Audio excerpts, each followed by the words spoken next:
Hello and welcome back. It's been a hot minute since we've done a podcast.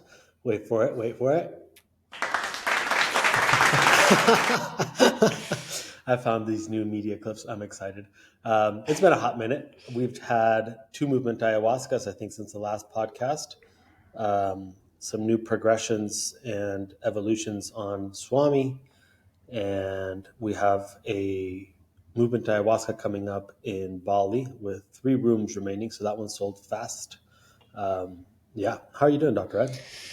Pretty good. I think I've forgotten how to speak on a podcast, so I'll try and keep myself on the straight and narrow. I'm pretty good. I am finding a place amongst the fitness and health professionals and science people and trying to change all of their minds, which is always fun.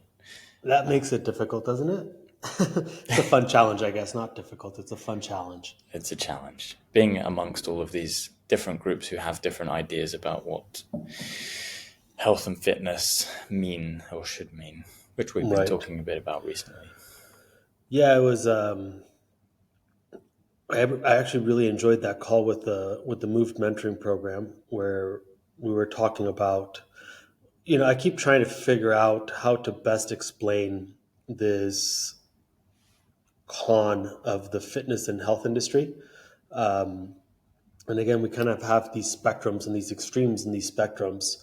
And so on one side, you have these purely objective driven, science driven, program driven, perfect macros side of fitness and health. And then on the other side, you have this very holistic, spiritualistic, lack of stress, subjective side of training and health, right? And I think that you and I are trying to find this merge between the two. And I said a quote. I coined it. I don't know if I'm the first one to say it or not, but I was kind of like, the problem is that we go back to information versus knowledge. And information is having the objective driven results without taking the subjective experience into play. And so what we're trying to do with Moved Academy and what you're trying to do within the health and medical world is bring the subjective side into a very objective driven world, which then starts to, turn itself into knowledge and wisdom. Right. And so I think it's an interesting con that you see in the fitness industry that is going to go south really quickly with all of the people going into purely science-driven programming and X, Y, and Z, because you'll have AI and ChatGPT or the Facebook or Meta AI that will be able to write these science-driven programs. You're going to be the one thing that you're going to be lacking is that subjective side, that human connection side of things. But it's you had a good quote that you sent me the other day on the subjective objective side of the medical world as well. Oh, did I? I can't even remember what that was. I mean, it was I think I remember that like, to put this into perspective for people in the fitness industry, is the workout Fran. You talked about this when I first came to one of your seminars, how the rep scheme was come up with in the first place by Greg Glassman. Right. The 21-15-9 of pull-ups and thrusters. I don't know if you will explain that better, but from the perspective of it was a subjective workout for him. He did as many, I don't know which one comes first, as many thrusters as he could without failing. When he couldn't do any more thrusters, he did as many pull-ups as he could. And then he did as many thrusters as he could, and then as many pull-ups, and then as many thrusters, and then as many pull-ups. Right. And it happened to be for him 21-15-9 reps, which then became programmized for him to get other people to do it. So the complete point of the workout, which was as many thrusters and pull-ups that you can do for 3 rounds in as high intensity as possible, became do this number of reps. And then everything became the objective number of reps. Right.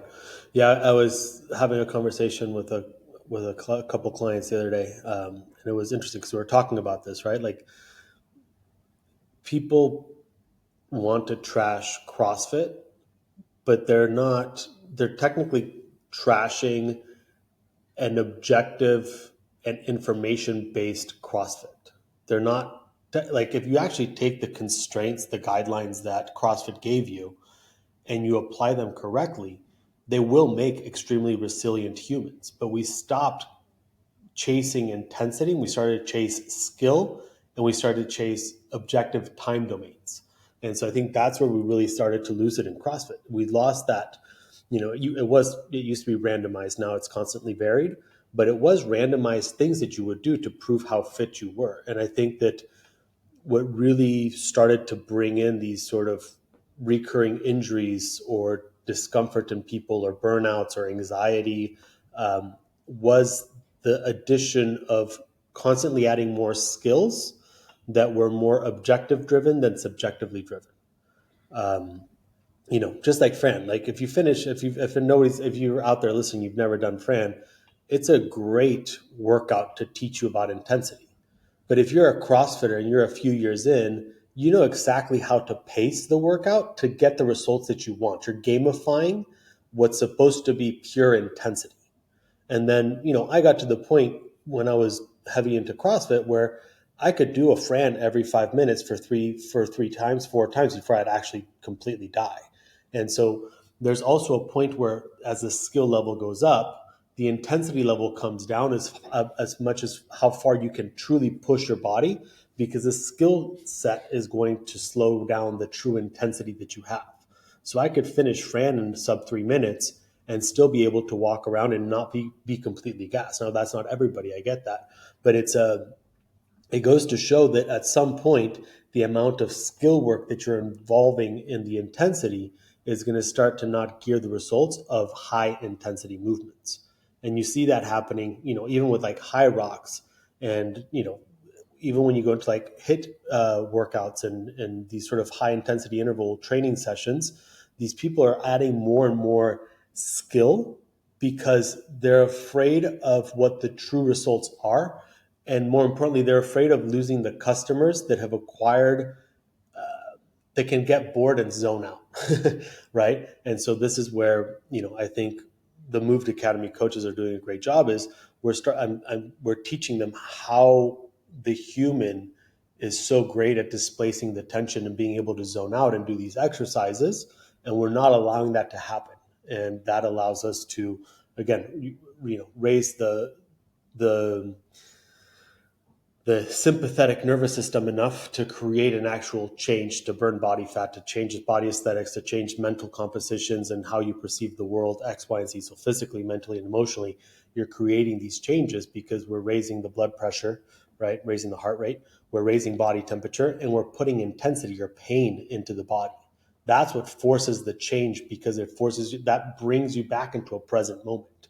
And I think that's where a lot of people have started to miss out on, is they either don't raise the heart rate enough, so they game everything to pace everything so the heart rate can stay at a minimal level. They don't bring enough intensity, so they don't feel the pain or the discomfort into the muscles, into the belly of the muscles. At least they'll feel, the joints, the smaller, more afferent muscles, or they just won't be able to raise their body temperature. And so, I think the raising of the body temperature comes along with being present and not just being able to zone out and be somewhere else. I think when you're truly present, then you raise that excitation system and you raise the vagal tone, and that's what allows the body temperature to go up. And then, then you get that shift in mentality, and you get the shift in becoming more resilient, or more being able to positively adapt to stress, shall we say. Yeah, and I think it's an interesting one. People think that when they train, they're training their muscles, but they're really training their muscles in the context of their nervous system, in the context of their whole body. Right. And then when they when they think that they're just going in to train their muscles, you sent me a reel the other day, and it was of a girl who was doing some stiff-legged deadlifts, and Yes. the comment that she'd put on, it was a story actually, and she'd said, "Today is a box ticking day." Right. Yeah. And firstly, she was doing stiff-legged deadlifts with her lower back, and Right. secondarily, that's exactly the problem. Is you're essentially teaching in that case your nervous system to force the body into a position that it doesn't want to go in, and do it on a day where your body doesn't want to do it, because obviously that was a day where she wasn't feeling great. And that's what training is. And we can talk about training for fitness and training for health. When you're training for health, I would hope that A, your body wants to do the things that you're asking it to do, and B, it makes you feel good and it doesn't feel like a box ticking exercise. As soon as it becomes a box ticking exercise, then we get into the issues that are associated with the medical and the health world. Is we think certain things are going to fix the underlying causes, where really they're just almost mitigating the symptoms, but actually potentially worsening the underlying story that's unfolding. Right. Yeah. Yeah, it's and listen, by no means, if you're 3 weeks in and you haven't trained hard for 3 weeks because your body doesn't feel like it, there could be a little bit of a burnout or something. But at some point, you have to identify that state and make a change. Like, by no means am I saying don't train hard. And, we all have egos, including myself. I went to the gym on Friday and it was the superset day. And because the week prior I had done a weight, I wanted to do it again this week. And it was just like, it was a no-go situation. It was a very hard week of training. And so I got there, and it wasn't that I didn't want to be there, but I put the weight on because my ego wanted to lift the same as last week, because I fell back into that conditioning of linear progression. And I was like, if I hit it last week, I should hit it this week. But I wasn't at a point where I should have hit it this week. And I was extremely blasted because I did a stupid superset of leg press and Dimble deadlift. So my calves and my quads and my hamstrings were already destroyed. So it wasn't the smartest thing to do, but my ego was there, and I get it. We all go through that phase. And I literally went to go pull it, and it was just like, I could have muscled it through and probably had like a pretty destroyed, not destroyed, but like just not felt fun to go play with the kids for the weekend. So I literally just dropped it, and I was like, well, fuck this. And then I went down on weight and I changed exercises, and I understood that it wasn't the day for me to hit that type of intensity. And so you move on. And so I think that's a big thing, is like, you have to understand that what the program states objectively is one thing. How you're feeling subjectively is another part that needs to be taken into consideration. It's not that I don't want you to reach, that percentage or those reps. It's that maybe for this day it needs to change. Now, obviously, if you're going into a state where you're handling less and less and less stress, then there needs to be a change. And,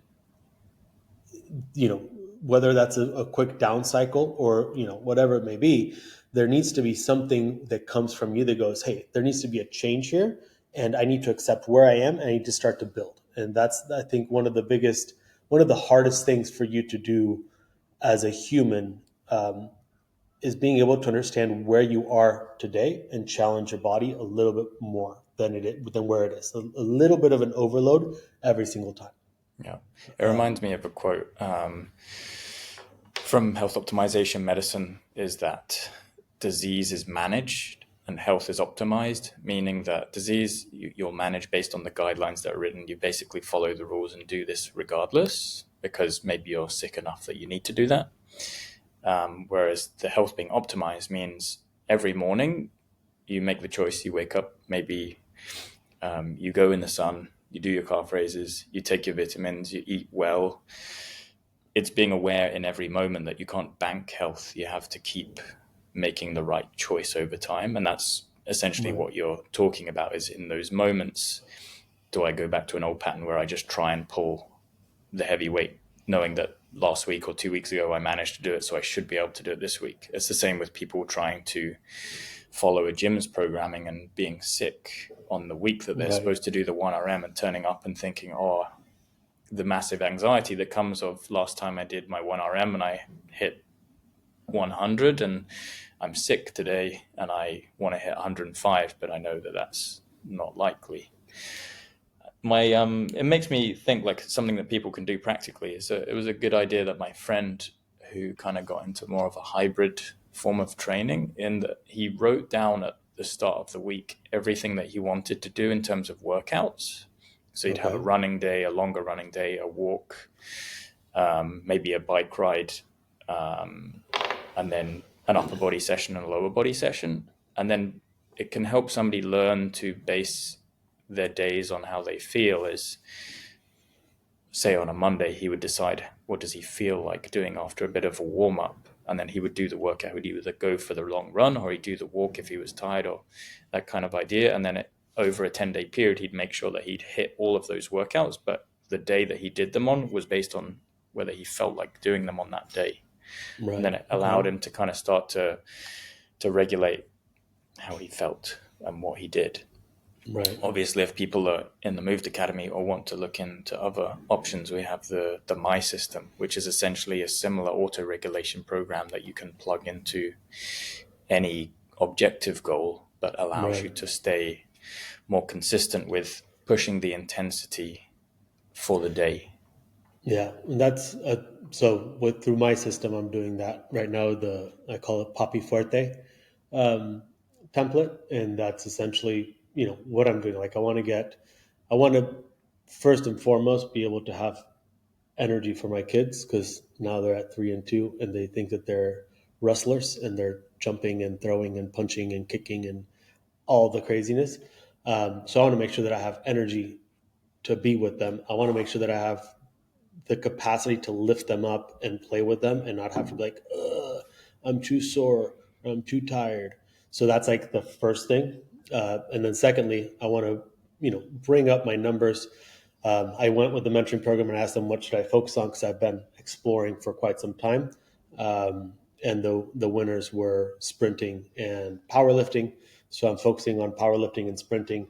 I'm gonna do a little bit of a 5K, because I'll be in Italy for 6 weeks, and there isn't much equipment down there, so I'll be minimal on equipment, but I will be implementing the skills with sandbags, kettlebells, and a lot of hill sprints, and we'll see where I get. But so far it's been fun. It's just I have an hour a day because we have a lot of things to take care of work wise. So I get up early, I go to the gym for about an hour, and I come home, and that's it. You just have to say like, okay, what are the things that I want to hit, and what do I enjoy doing? And you can just build skill, build strength. I think that a lot of people don't know what they want, and that makes it very difficult for them to train or to start going to the gym. And I think once you actually have an understanding of this sort of end vision of what you think health is, or what you want your health to be, then it makes it a lot easier to start to make a change. And so that's a big one. All right. And I guess that's a good segue into maybe some reflections on the Movement Ayahuasca retreats that I came to one in Croatia, and then you did one in Idaho, as a way to discuss, a way to, did I just say that twice? A way? Yes. I've said that so many times. I'm going to stop saying that. Firstly, for people who might be lost or don't know what they want, it's a good subjective way to learn what objectives you need to put into your training. That makes sense. Yeah, for sure. I.e., through the Movement Ayahuasca experience, you learn which muscles you need to connect to better to become a bit more in tune with yourself. Yeah. And we had some great stories. Yeah. From Croatia, we've had I think we had some really cool experiences. So starting with somebody that is extremely over rational, extremely analytical, has gone through has gone through his own journey. He wasn't really sure what it was, but the physical intensity allowed him on the third day or fourth day. Remember, he slept into like 9 o'clock. Then he came out. He said it's the first time that he had a full night of sleep with no night terrors or waking up in the middle of the night, X, Y, and Z. So it goes to show how much physical intensity can do for you if it's applied correctly. we had some other pretty intense stories with Tally. You guys can see her interview with Ed on the YouTube channel, but she had some big awakening moments, and I'm working with her, and I told her, there's going to be these certain downfalls, kind of down cycles, because the body wants to go back to not being, not being as connected as it is. And she did go through these down cycles. I'm doing some mentoring with her right now, because I think Movement Ayahuasca, again, it's the beginning, it's the opening of the floodgates, if you will.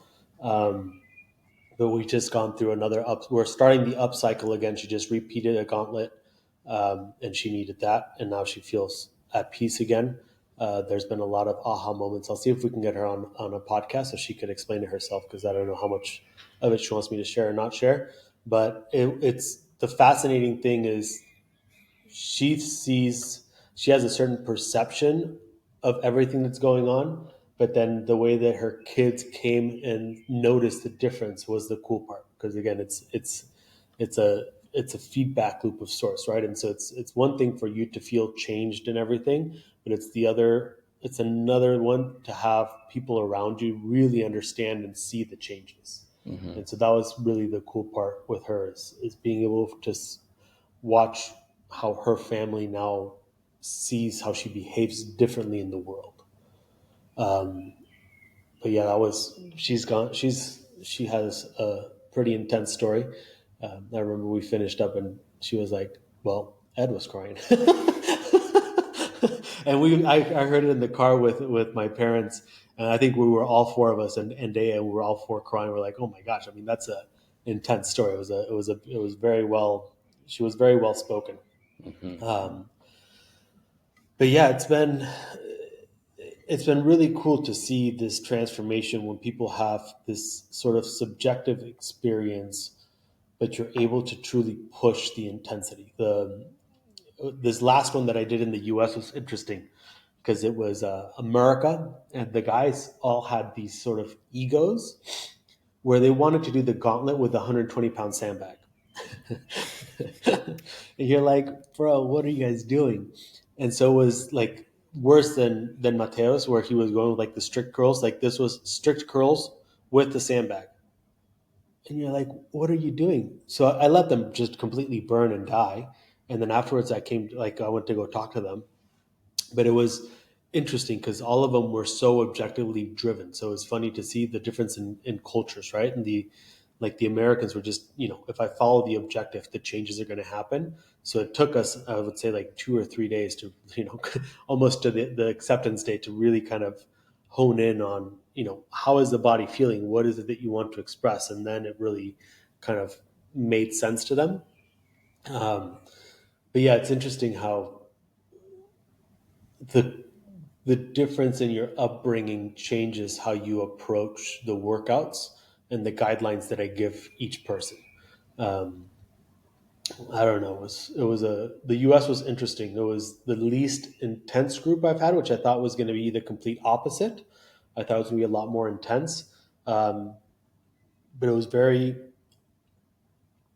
very paced. The workouts were very paced, um, like not wanting to push or find themselves and express until I had to go in. And I think on the expression day, we ended up doing the Swami, the carries, and then I did the controlled floor presses. So it was really cool. So what I ended up doing is, depending if I saw more of the anxiety driver or the sadness driver, the anxiety driven ones, I started with lower body. The depressive or sadness drivers, I started with upper body, and then we switched, and then we did that back and forth 3 times. So that was fun.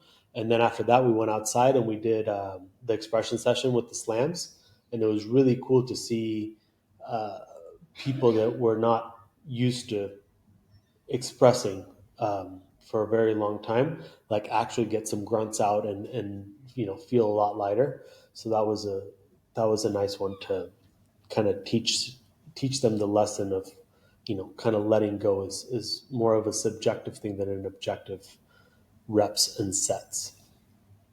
Yeah, that was the 2 ayahuascas.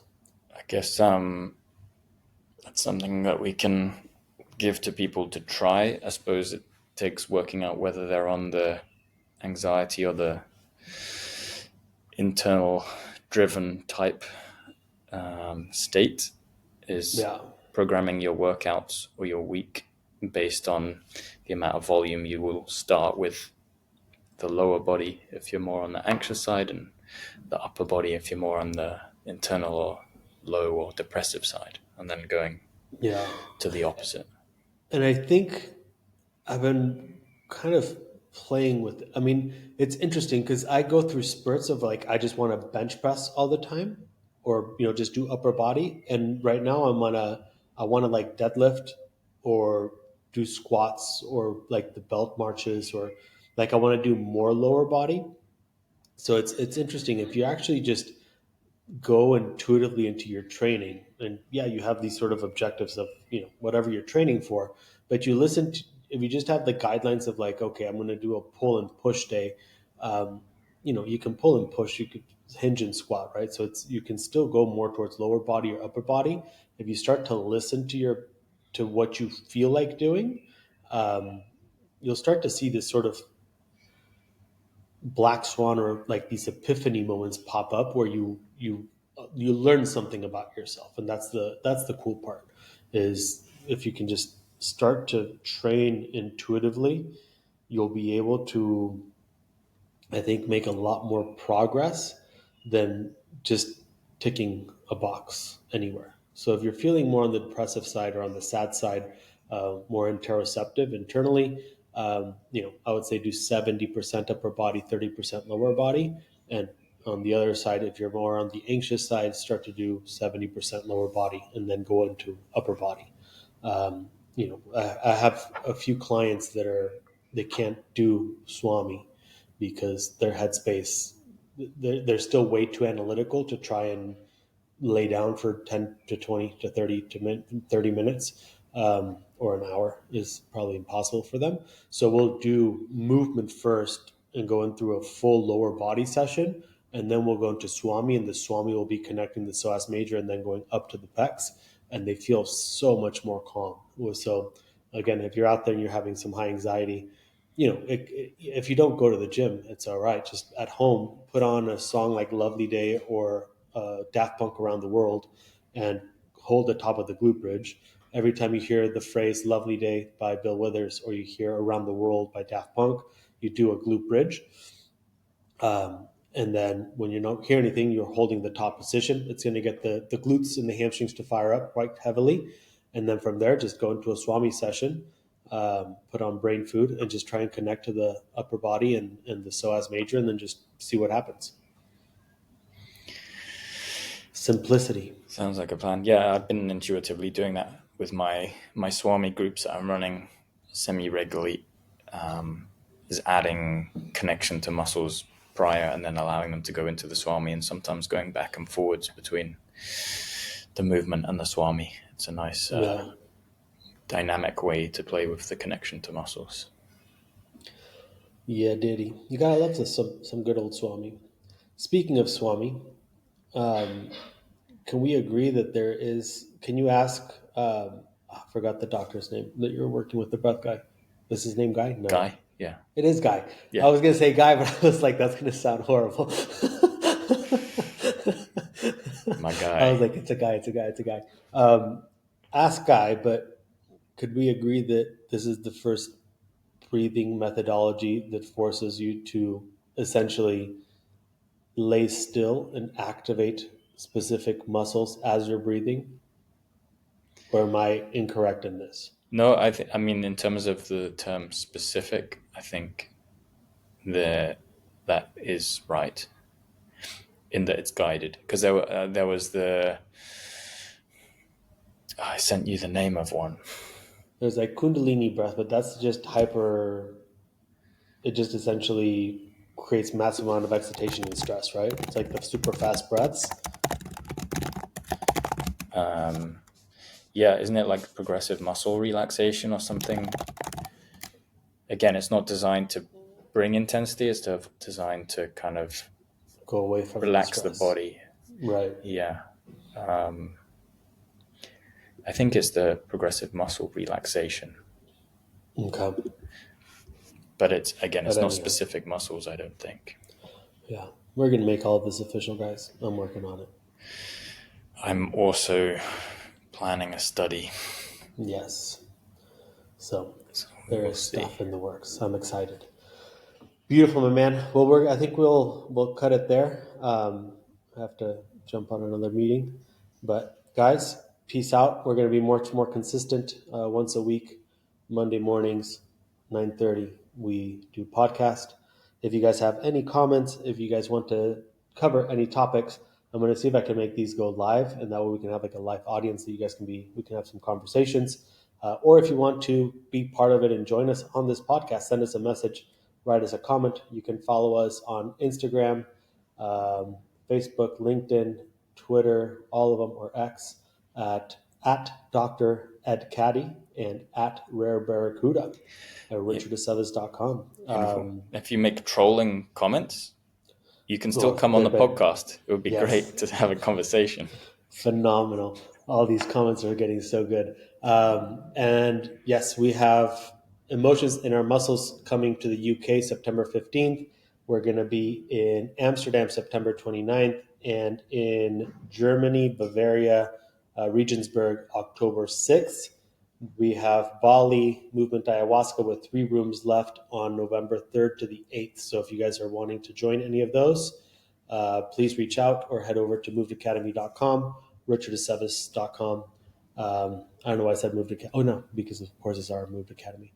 If you want to become a better coach and have a subjective understanding to all of the objective-driven information that you've been given, head on over to movedacademy.com. Join us in the mentoring program. We have phenomenal coaches, and we have a whole lot of educational material for you guys to go through, apply practically, and elevate your coaching status. So peace, guys. We'll catch you guys in the next one. Bye. Gang, gang. Don't say that.